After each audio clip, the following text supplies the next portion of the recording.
അപ്പോൾ ഇതുപോലെ ഗൈസ്, എൻ്റെ പേര് ചിപ്പി എന്നാണ്. ഞാനൊരു പേഴ്സണൽ എക്സ്പീരിയൻസ് പറയാനാണ് ഞാനിവിടെ നിൽക്കുന്നത്. അതായത് പ്രെയറാണ് ടോപ്പിക്ക്.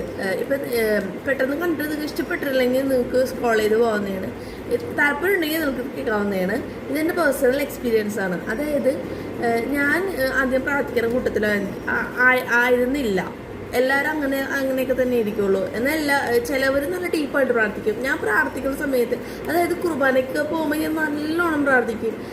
എൻ്റെ മനസ്സ് തുറന്ന് ഞാൻ ദൈവത്തോട്, പണ്ട് അങ്ങനെ ആയിരുന്നില്ല കേട്ടോ. ഞാൻ ഒരു ഡേ ഇപ്പോൾ ദൈവത്തോട് കൂടുതൽ അടുക്കാനും കുർബാനയ്ക്ക് ദൈവത്തോട് കൂടുതൽ അടുത്ത് പ്രാർത്ഥിക്കാനും തുടങ്ങി. കുർബാനയ്ക്ക് ഞാൻ കൂടുതൽ സംസാരിക്കും ദൈവത്തിനോട്. കുർബാന നടന്നാൽ ഞാൻ എൻ്റെ കാര്യങ്ങൾ ഷെയർ ചെയ്യാനും ആഴ്ച നടന്ന കാര്യങ്ങൾ പറയാനൊക്കെ ഞാൻ ശ്രമിക്കാറുണ്ട്. എൻ്റെ മനസ്സിലുള്ള എല്ലാ പ്രശ്നങ്ങളും ഞാൻ പറയാറുണ്ട്. പിന്നെ കുമ്പസാരിക്കുമ്പോഴോ അതുപോലെ അതൊക്കെ നമ്മൾ കീപ്പ് ചെയ്യാനാണെങ്കിൽ ദൈവത്തിൻ്റെ അനുഗ്രഹം നമുക്ക് ഉണ്ടാവും. നമ്മൾ പ്രാർത്ഥിക്കുന്നത് ആരോടാണ്? നമ്മുടെ ദൈവത്തോട്.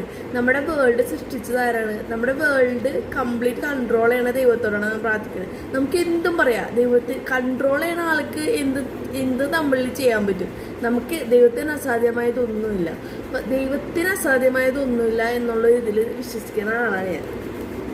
അപ്പം നമുക്ക് നമ്മുടെ ആവശ്യങ്ങൾ എന്ത് പറഞ്ഞാലും ദൈവം നമുക്ക് നടത്തി തരും. അതെനിക്ക് നല്ല ഉറപ്പാണ്. എൻ്റെ എക്സ്പീരിയൻസ് ആണ് ഞാൻ പറയണത്.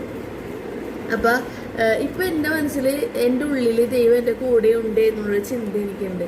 പക്ഷെ ആ ഒരു ഫീൽ എല്ലാവരിലും ഉണ്ടാവണമെന്നില്ല. എല്ലാവരും ഭയങ്കര അലോണാണ്, ലൈഫ് ഫ്ലോപ്പായിപ്പോയി, തേച്ചിട്ട് പോയി എന്നൊക്കെ വിചാരിച്ച് നമ്മൾ മനസ്സ് വിഷമിച്ചിരിക്കുന്നെങ്കിൽ, പക്ഷെ നമ്മുടെ ദൈവത്തോട് നമ്മൾ പ്രാർത്ഥിച്ചു നോക്കി നമ്മുടെ ആ വിഷമങ്ങളൊക്കെ കംപ്ലീറ്റ് പമ്പെടുക്കും.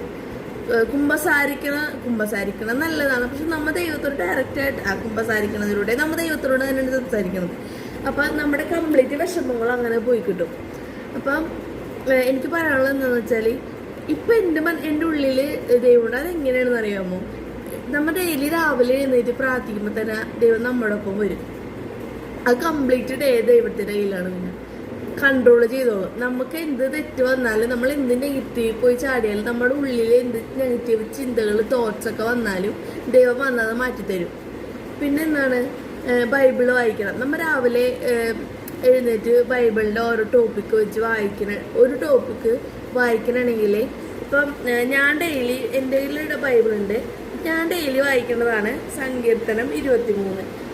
അത് കുറച്ച് നാളായിട്ട് വായിക്കാൻ തുടങ്ങിയിട്ട്. പക്ഷെ അത് വായിച്ചിട്ട് ഞാൻ ഡ്യൂട്ടിക്ക് ചെല്ലുമ്പോൾ എനിക്ക് നല്ലൊരു പോസിറ്റീവ് എനർജിയാണ്. ഒരു പോസിറ്റീവ് എനർജിയാണ്. എനിക്ക് നന്നായിട്ട് ഡ്യൂട്ടി ചെയ്യാൻ പറ്റുന്നുണ്ട്. എല്ലാവരും പറയണ പോലെയൊക്കെ ചെയ്യാൻ പറ്റുന്നുണ്ട്. ആ ഒരു കോൺഫിഡൻസ് ആണല്ലോ നമുക്ക് ബൈബിൾ വായിക്കുമ്പോൾ കിട്ടുന്നത്. ദൈവം നമ്മോട് സംസാരിക്കുന്നതല്ല ബൈബിള്. നമ്മളുടെ നമ്മളെപ്പോഴും ഈ ഒരു പോസിറ്റീവായിട്ടൊക്കെ വായിക്കുമ്പോൾ നമുക്ക് ഒരു ശക്തി ദൈവം തരുന്നതാണ്. പ്രത്യേകമായിട്ടൊരു ശക്തി തരുന്നതാണ്. പിന്നെന്താണ്? അങ്ങനെ ഒരു പ്രത്യേകമായിട്ടുള്ളൊരു ശക്തി നമുക്ക് ദൈവം തരും. എൻ്റെ ഒരു എക്സ്പീരിയൻസ് പറയുകയാണെങ്കിൽ, രാവിലെ എഴുന്നേറ്റിട്ടുള്ള പ്രാർത്ഥന മസ്റ്റായിരിക്കണം. എല്ലാവരുടെയും വീടുകളിൽ രാവിലെ എഴുന്നേറ്റ് പ്രാർത്ഥിക്കണം.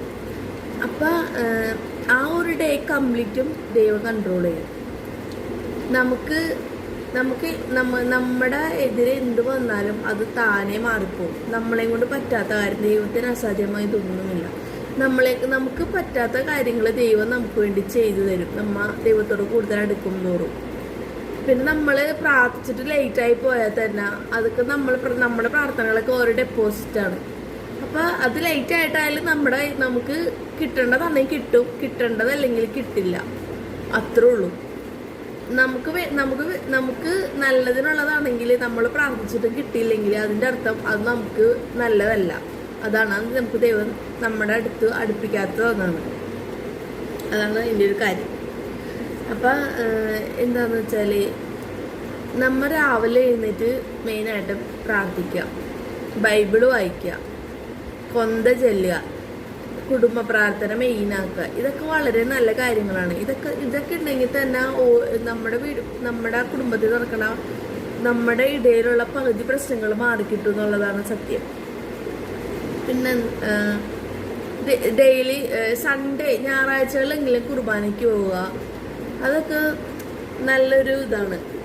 ഞായറാഴ്ചകളിൽ കുർബാനയ്ക്ക് പോയിട്ട് നമ്മുടെ മനസ്സിലുള്ള കാര്യങ്ങളൊക്കെ ദൈവത്തിനോട് സംസാരിക്കണം. നടന്ന കാര്യം ഇപ്പൊ ഡ്യൂട്ടിക്കൊക്കെ പോയിട്ട് ഇപ്പൊ സൺഡേക്കാണ് ഓഫ് ഡ്യൂട്ടി പോണേ, ആ ഒരാഴ്ച നടന്ന കംപ്ലീറ്റ് കാര്യങ്ങൾ ദൈവത്തിനോട് പറയാം. നമ്മുടെ മനസ്സിലുണ്ടാവണ അതായത് നമ്മുടെ മേലുള്ള ആൾക്കാർ നമ്മൾ ടോളറേറ്റ് ചെയ്യണ കാര്യങ്ങളൊക്കെ ആ ദൈവത്തിനോട് അങ്ങോട്ട് പറയുക. ദൈവം അങ്ങോട്ട് ഏറ്റെടുക്കും. പിന്നെ എല്ലാ കാര്യങ്ങളും അങ്ങനെ നടത്തി തരും, എല്ലാം മാറ്റിത്തരുന്നത് സ്പോണ്ടേനിയസ് ആയിട്ട് മാറ്റിത്തരും. അതൊരു ശക്തി തന്നെയാണ്. ദൈവത്തിന് അസാധ്യമായി തോന്നുന്നില്ല. അത് നമ്മൾ ചിന്തിച്ച് നമ്മുടെ മനസ്സിൽ വെച്ചാൽ മതി. എനിക്ക് അങ്ങനെ തന്നെയാണ് ഇപ്പം. കാരണം ഞാൻ നേരത്തെയൊക്കെ വർക്ക് ചെയ്യുമ്പോൾ എനിക്ക് ഭയങ്കര നെഗറ്റീവ് ഫീലിങ്സ് ഒക്കെ ആയിരുന്നു. ഫുൾ തോട്ട്സൊക്കെ നെഗറ്റീവ്സ് ആയിരുന്നു. ഇപ്പം എന്ന് വെച്ചാൽ ഞാൻ രാവിലെ പ്രയർ ചൊല്ലി തുടങ്ങിയപ്പോൾ എനിക്ക് ആ നെഗറ്റീവ് തോട്ട്സ് ഒന്നുമില്ല. മേ ബി ഇപ്പം ഉണ്ടായാൽ തന്നെ ആ ഒരു നെഗറ്റീവ് തോട്ട്സിന് തന്നെ ഒന്നും ചെയ്യാൻ പറ്റൂല. കാരണം ദൈവമാണ് എൻ്റെ കൂടെ ഉള്ളത്. വേൾഡ് കൺട്രോൾ ചെയ്യണ ദൈവമാണ് എൻ്റെ കൂടെ ഉള്ളത്. പിന്നെ നെഗറ്റീവ് തോട്ട്സിന് ഒന്നും എന്നിലേക്ക് വന്നാൽ തന്നെ അതിനൊന്നും എന്നെ ചെയ്യാൻ പറ്റില്ല എന്നുള്ളൊരു ഉറപ്പ് എനിക്കുണ്ട്, വിശ്വാസം എനിക്കുണ്ട്. കാരണം ദൈവത്തിന് അസാധ്യമായതൊന്നുമില്ല. എൻ്റെ ദൈവം എൻ്റെ കൂടെ ഉണ്ട്. പിന്നെ നമുക്ക് അങ്ങനെ ചിന്തിക്കാം. അതൊരു പോസിറ്റീവാണ്, പോസിറ്റീവ് എനർജിയാണ് ദൈവം നമുക്ക് തരുന്നത്. അപ്പം ഇത്രയും കാര്യങ്ങൾ എനിക്ക് നിങ്ങളോട് ഷെയർ ചെയ്യാൻ തോന്നി. അപ്പം താങ്ക് യു.